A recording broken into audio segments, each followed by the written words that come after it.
यानी योगः कर्मस्व कौशलम, जो कर्म के कौशल से फलीभूत हो जाए वो योग। जैसे किसान का कर्म खेती करना है और किसान का कर्म खेती में फलीभूत हो जाए तो क्या वो भी योग है?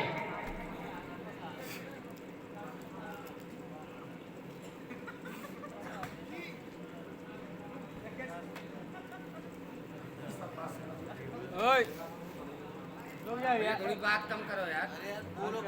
हम भर बोल रहे हैं, आप लोग सुनो तो आनंद है, और आप बोलोगे तो हम लोग बंद हो जाएंगे। देखो कितनी अच्छी सभा बनी है, आप लोग भी सुनने का प्रयास करिए। हमें ऐसा लगता है कितना आनंद हमें पिछले वर्ष जो इस सभा का शुरू पे कुछ लोग बैठ गए अच्छे लोग, तो जो कर्म के कौशल से फलीभूत हो जाए इसमें थोड़ा सा सुधार करिए। जो कर्म नहीं, जो सत्कर्म कर्म के कौशल से फलीभूत होकर के परम गति प्रदान कर दे वो योग है। हाँ योगी आप भी हैं, योगी है ना? कुछ गड़बड़ है क्या? नहीं गड़बड़ नहीं, योगी मैं भी हूँ, योगी आप भी हैं। बिल्कुल हो। थोड़ा योग के विषय में और हर के आपके द्वारा जानना चाहता हूँ जिज्ञासा भाव से। देखो हमसे प्रश्न पूछ ही रहा है। नहीं प्रश्न नहीं है, तुम हाथ जोड़ के बैठो, तुमको दिन भर योग सुनाएंगे। योग वासिष्ठ, योग संहिता, योग का प्रादुर्भाव तुमको दिन भर सुनाएंगे। चलो अच्छा, हम एक योग की व्युत्पत्ति कहां से? पतंजलि योग दर्शन। हाँ योग दर्शन का एक सूत्र सुना रहा हूं, चित्त वृत्ति निरोधा सह योग। वाह, अब इसको समझो जरा। चार अंतःकरण चतुष्टय हैं, मन, बुद्धि, चित्त और अहंकार। यही प्रश्न एक बार सनद कुमारों ने अपने पिता ब्रह्मा से भी 11 स्कंद भागवत के अंतर्गत पूछा कि चित्त में अगर विषय लीन हो जाए, व्यास जी आप भी चैतन्य रहिए, चित्त में अगर विषय लीन हो जाए तो फिर चित्त से विषय को अलग कैसे किया जाएगा? जैसे दूध है चित्त और पानी है विषय, काम क्रोध मद लोभ, तो ये दोनों एक हो जाए, एकाकार हो जाए तो इनको अलग कैसे किया जाए? ब्रह्मा जी मौन हो गए थे। लगा कि मैं अपने पुत्रों का हंसोपाख्यान की कथा बड़ी गूढ़ कथा है, अधिकांश लोग इसको छोड़ देते हैं। 11 स्कंद की कथा है, तब उनको अपना अपमान लगा, तब भगवान हंस का रूप लेकर प्रकट हो गए थे और वहां एक दर्शन दिया। चार अंतःकरण के दुष्टय है, मन, बुद्धि, चित्त और अहंकार। तो ये जो चित्त है इसकी 5 वृत्तियां होती हैं, और यही गड़बड़ है। इन वृत्तियों को जो संभाल ले, और फिर प्रश्न होगा कि ये वृत्तियां कौन कौन सी होती हैं। तो जब तर्क चलेगा तो प्रश्न भी बढ़ेंगे। 5 वृत्तियां हैं और इन 5 वृत्तियों में जो जीव निरोधावस्था को प्राप्त कर लेगा वही योग है और वही सच्चाई है। वाह, बहुत सुंदर। अब तो सुंदर कहीं करिए। नहीं सुंदर। और देखो एक ग्रंथ से तुमको उत्तर दे पूछा है अगर जिज्ञास भाव से, तो गीता ही कहती है समुच्चतम सहयोग, जहां समता का दर्शन हो जाए। सुख दुखे समय कृत्वा लाभा लाभो जया जयो शीतोष्ण सुख दुखयो मान अपमाने। जिसे मान का भान ना हो, अपमान का भी कोई दुख ना हो, लाभ का सुख ना हो, हानि का कोई पराभव ना हो, इस दशा में जाने वाले लोग व्यक्ति का नाम ही योगी है। ठीक है ना? एक जिज्ञासा और है मेरे। तुम वहीं से प्रश्न पूछ, हम आपको पूछ दिन तो गलती बिल्कुल प्रश्न नहीं कर रहा है, ये जिज्ञासा भाव इसीलिए कि 5 बाबाओं से पहुंच चुका भी लगातार 5 दिन में, तो करिया पर्यटन होंगे। और इसका उत्तर नहीं मुझे मिला है। क्या है? क्या पूछ रहे हो? अब जिज्ञासा भाव से अभी मैं सुन रहा था, जैसे आप कह रहे थे कि मैं इसके पहले मिथिला और आया हूँ। बिल्कुल आया हूँ। कब आए हैं? जब तुम्हारे बाबा देवराज हुआ करते थे। थोड़ा सोच समझ करके बताइएगा। अरे हम कैसी बात करते हो? मतलब मेरे बाबा देवराज जब थे, आज से 16 पीढ़ी पहले थे, बिल्कुल थे। 16 पीढ़ी गुजर गई। 16 पीढ़ी पहले मेरे बाबा देवराज थे, ठीक है। तब आपका आगमन होता था, ठीक है ना? हाँ ठीक है। इस समय आपकी आयु क्या होगी? 16,000 वर्ष। ये तो ऐसा हंस रहा है जैसे उसको फंसा दिया हो। क्या बात है ठीक बताओ। 16,000 वर्ष ठीक, सोच समझ के बताए ना। खूब सोच समझ के बताया। महाराज इस समय आपकी आयु 16,000 वर्ष है, ठीक है। और मेरी आयु इस समय 60,000 वर्ष है। अब ये बताइए, जब 60,000 मेरी वर्ष आयु है, तो 16 पीढ़ी पहले मेरे बाबा देवराज के पास कैसे आप गए होंगे? इस समय आपकी उम्र 16,000 है, अब मेरी 60,000 वर्ष है। अब की बार तो जनक ने फंसा दिया। लेकिन अल्प ज्ञान व्यक्ति के विनाश का कारण है, और योगी का ज्ञान अल्प हो जाए ये बड़ा दुखित। नहीं, अल्प नहीं है, मैं बता रहा हूँ, पहले बताया है। अब उनको अब सुन ले, प्रयोग तो तुमने कर दिया। जब हम लोग भागवत का अध्ययन करेंगे तो 8वां स्कंद आएगा जिसका नाम मनवंतर होता है। थोड़ा समझ लीजिए। 24 घंटे का एक दिन होता है जिसमें 12 घंटे की रात्रि और 12 घंटे का दिन होता है। 365 दिन का एक वर्ष होता है। जब ये 4,32,000 वर्ष बीतते हैं तब कलयुग होता है, यानी 4 युग होते हैं। और जब 4 युग बीत जाते हैं तब एक चतुर्युग होता है। जब ये चतुर्युग लगभग 78 बार बीत जाते हैं तब एक मनवंतर होता है।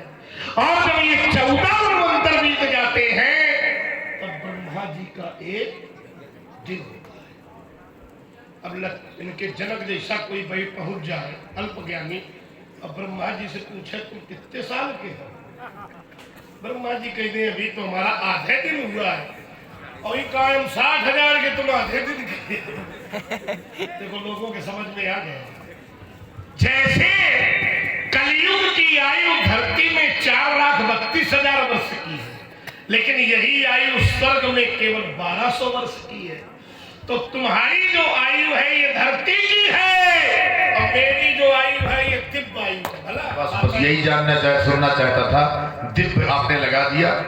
परीक्षा न ले। नहीं, परीक्षा नहीं, हो जाए। आशीर्वाद प्रदान करें। अभी कैसे आशीर्वाद? 16,000 दिव्य वर्ष। दिव्य वर्ष सही बताया। अगर दिव्य पहले आप बता देते तो मैं जानना। अच्छा रुको, हम दिव्य नहीं है। नहीं है दिव्य, तो हमारी आयु दिव्य होगी कि नहीं? होगी। पहले सोचना चाहिए।